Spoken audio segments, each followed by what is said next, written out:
In the day's other news, COVID-19 has now left more than 2 million people dead worldwide since it emerged in China just over a year ago. The pandemic passed that milestone today, led by the U.S. death toll of 390,000. Meanwhile, the CDC forecast that the COVID variant, first seen in Britain, may become predominant in the U.S. by March.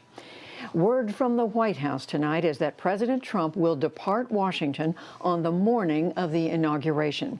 The NewsHour also confirms that he may take part in a farewell ceremony at Joint Base Andrews before he flies to Florida. Mr. Trump will break with long-standing tradition in skipping the inauguration of his successor. The timing of President Trump's Senate impeachment trial remains undecided. The Speaker of the U.S. House of Representatives, Nancy Pelosi, declined to say today when she will send the lone impeachment article to the Senate. For now, House impeachment managers are preparing their case, accusing the president of inciting insurrection.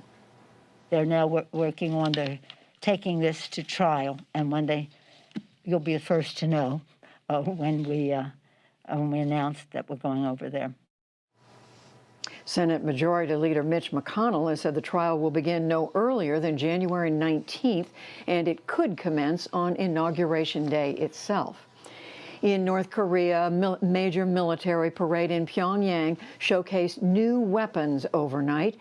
State media showed Kim Jong-un looking on as submarine-launched ballistic missiles and others rolled by. Kim is pledging to expand North Korea's nuclear and missile programs. Thousands of migrants in Honduras have begun to head north in the year's first caravan destined for the United States.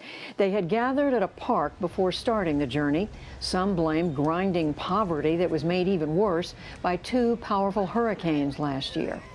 We're emigrating from the country because we have lost everything in the hurricane, and we cannot be satisfied with what has happened to us. So we're going to ask for help from anyone who will take us in. In Guatemala and Mexico, thousands of soldiers and police are set to bar the migrants' way. The two nations cracked down on caravans under pressure from President Trump. Back in this country, the National Rifle Association has filed for Chapter 11 bankruptcy protection. The gun rights group said that it will reorganize and move from New York State and reincorporate in Texas. New York has filed suit to dissolve the NRA, accusing its leaders of diverting $64 million for their own use. And on Wall Street, stocks lost ground after reports showed that retail sales and consumer confidence are declining. The Dow Jones Industrial Average lost 177 points to close at 30,814. The Nasdaq fell 114 points, and the S&P 500 slipped 27. Still to come on the NewsHour, extraordinary security measures are put in place amid nationwide threats of violence. The COVID vaccine campaign continues to struggle amid skyrocketing infections and deaths. We report from Afghanistan on the potential impacts of the drawdown of U.S. troops there, and much more.